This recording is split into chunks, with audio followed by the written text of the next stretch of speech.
بدايات ليحكوا الموسيقى. Welcome to the American Dream podcast, the show where I interview Eastern European immigrants to see their perspective of the American dream. I'm your host, Ekaterina. Привет! Today I'm here with Mila Formuzan. So you and I both moved here around the same age. Ever since my mom and I met you, she has always been saying, when you'll be Mila's age, you will have everything too. It's almost like she's bringing you up all the time to motivate me, and I hope that's flattering you. You've been our family friend for a while, and we learned quite a bit about each other. But I want others to learn about you as well. So let's just start from the very beginning. Where were you born? How long you've been living in the United States? And why did you move here? I was born in Ukraine. I believe it is southeast of Ukraine. It's a town named Zaporozhye. We moved to the United States in 1993, so you can make a math. So why did you move here?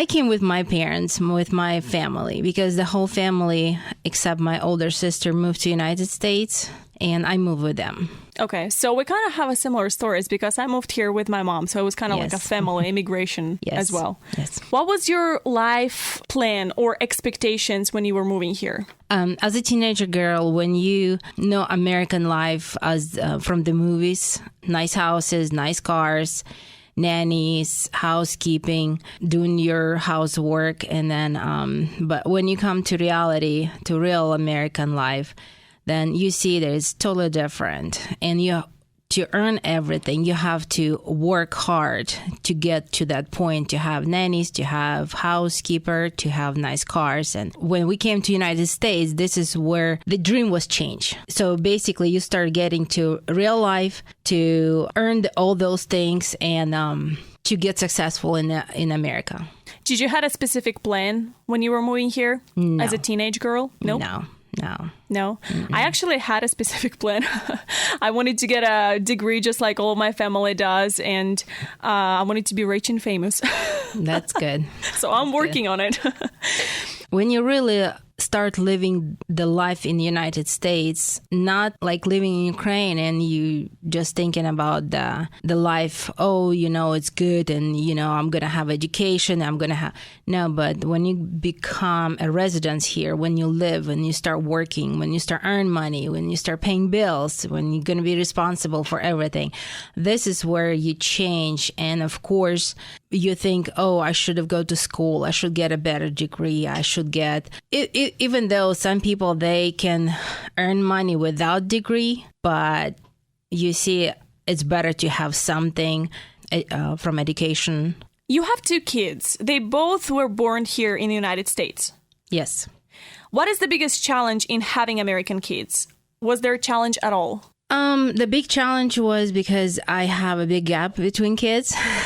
So it was a big challenge for me because I had my son when I was early 20s and I had my daughter a little bit later in the life. So there is a big gap, and it is a big challenge because when you're a young mom, you think, you do everything right for kid, you do activities, you do homework, you discipline, but after a certain age, and you have another kid, it's a little bit different. It's more discipline. It's a little bit different because it's not that strict anymore. You're paying attention to what they do, how they do. You're trying to spend more time with kids. And of course, it is a big challenge. Mm-hmm. But I'm grateful. Both of my kids are very good. And honestly, I do not regret, raising my son when I was in early 20s or raising my daughter now. So I'm very blessed to have them. How do your kids feel about your culture? Oh, they're feeling good. They like borscht. Yeah. They do like Russian food, or Ukrainian, or any cultures. I can cook. Then they like everything. Do they feel any different from their friends that have American parents and they raise them this way? Do you have a different approach culturally? Not really, because I came here when I was a teenager. So to me, I did not see a different. I can tell from how I was raised And it is a difference, yes, big difference. But having 2 kids here, if I would have 1 kid there, 1 kid here, then I probably will tell you the difference. But I don't see a big difference between American friends or Russian friends or my kids. Do your kids speak Russian or Ukrainian? And if so, why? And if not, then why not? My son, he does speak both languages. He speaks Russian not fluently, but he can understand and he can explain if he needs to. And but my daughter, she's too little to understand the difference between Russian and English.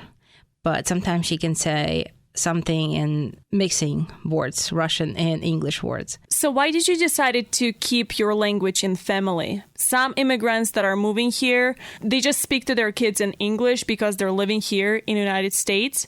Why did you decide to keep your language and raise bilingual kids? Because the grandparents, they do not speak very good English, so they could communicate better. And it's a big opportunity for my kids to speak both languages. Because I know America, it's a country of opportunities. And you can have bilingual or who speaks English only.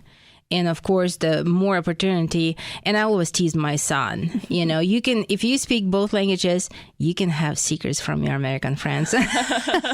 How different would your kids and your life be if you had to stay in Ukraine? We moved from Ukraine when just started becoming independent country, and I never seen a big supermarkets in Ukraine. I never seen the life what they have right now.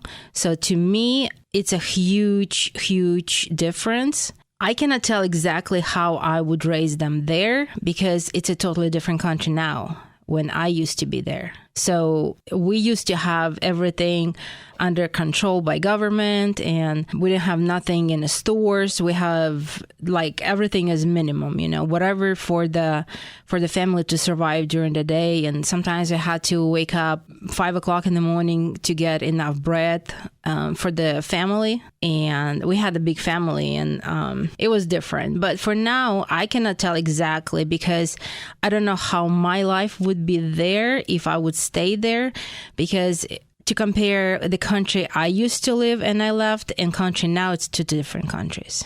But you still love your native culture and your native country. I do. Yeah. Definitely I do. But how do you feel about people who are not willing to keep their culture and fully losing it when they're moving here? I think those people it's their choice. And America is a free country and they have freedom to do whatever they want to do. If they feel like they want to Americanize and not to keep the culture, not to speak their native language, it's totally up to them. I have nothing against them. I always help them if they need my help. I will help them. But I cannot judge them because it's totally their decision and I have to respect that. I have to obey that. Thank you so much, Mila, for sharing your story with us. We got to take a break. We will be right back after this.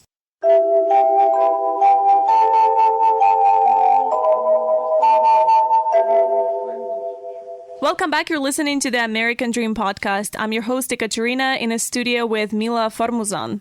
So the reason why I wanted you to be on this show so bad was that I always pictured you as a very family-oriented person. And family will be the perspective of the American Dream we will be looking at today. So I want to start by sharing an interesting quote I found by Mary Clark from Loves Music, Loves to Dance book. At 36 years old, bound hand and food by his family, a fat wife and 4 restless children, and a house in the suburbs. This is the American Dream. We will be back to this quote at the end of the episode, but right now let's talk about the family as a part of the American Dream. Your family is picture perfect, 1 boy and 1 girl. And as subjective as this question will sound, do you think your family is the definition of the perfect American Dream family? The reason why I call it that way is that most Americans that I know have 2 kids, and they always say that that's the perfect combo to have 1 boy and 1 girl. If not, what is the perfect American Dream family? Once again, after try to generalize it. To tell you exactly what is the perfect American family is you can have one child, you can have 10 kids, but as long as you have each other's support, understanding, you can talk, you can gather together, celebrate holidays together. You can see, brother, sister, parents with no fighting, just to have a nice family time. Like I said, you can have 10 kids, you can have 2 kids, you can have 3 kids. Whoever can afford. My family, I think, I do have perfect family because it's my family. But with my kids and my family, we do have understanding. We have support. My son, he goes to school. He almost done with that. He's understanding, helping us to, I think, I do. So you have the American dream family. Dream family, yes. And I would not ask for better because I love my family. I'm so blessed to have them. And I wish people that I know could have what I have. What was your American dream initially versus now? Did it change at all? Well, my initial American dream was to be successful, to learn English, because when I came to the United States, I did not know English at all. I have to start, and I was shy to speak, So, and then one day I realized, you know what? I don't care. I'm here. I can speak both languages. If I'm right or wrong, it's their problem. But to have American dream, it's totally different. What I initially had it. Like I told you before, you're a teenager, you coming from another country, and you want to have same what you saw in the movies, but we know in the real life it's not the same. And of course, we have to change our wishes and work on them, accomplish our dreams. Did your dream change throughout the time? Of course, during the life, when you're in your 20s, you have one dream, and then when you start getting close to your dream, you have another dream, and like a bigger dream, you work on that to accomplish that dream. And then I think during the age, you realize you have a lot of dreams. That's what makes your life perfect, because you work on your dreams and you're trying to accomplish what you're dreaming for. I just remember this story when we just moved to the United States. We moved to California, okay? And then in California, I had friends in church, and they were talking about, we were coming here, and we thought we're going to have a huge house with a nice view and nice cars, nanny, and housekeepers. And then guess what? 30 years later, they are working as the housekeepers. They did not accomplish what they were hoping for, because they were not looking for that. They did not work on their dreams. They thought it's going to be easy and they're going to get everything for free. Well, nothing is free. And we have to work on your dreams to earn everything. Do you think you reached your American dream? I'm still working on, because I have so many dreams, yeah. So there is no limit? No limit. Do you think you reached your American dream when it comes to family? Yes. So you're done with kids, or not? No, I'm done with kids. I don't know if I believe you. No? Nope. I'm old. So finally, are you agree or disagree with a quote from the book Loves Music, Loves to Dance by Mary Clark? At 36 years old, bond hand and food by his family, a fat wife and 4 restless children, and a house in the suburbs. This is the American dream. I would agree 50-50. I feel like this quote is kind of old, because as of right now, everybody, like everyone I know, at the age of 20, they have 4 restless children and, a wife and a house in the suburbs, or like an apartment. Yeah. I guess it's kind of old, don't you think? I think it is kind of, from the early, probably 90s. Some of it I would, agree with that, yes. Right now, you can have kids at age 45, 50, the first kid. And so everybody is getting to their perfect American family at the different ages. So to have the American family, everybody comes to that differently, and somebody has a different vision of American family. So in this quote, then I would not agree, because if you think you can have a family and you want to have a dream family, then you work on that, and you work on the not to have kids all over the place, or struggle with that. So I think it's everybody's different. Thank you for visiting me today, Mila. Don't forget to like us on Facebook and follow us on Instagram at podcasttid.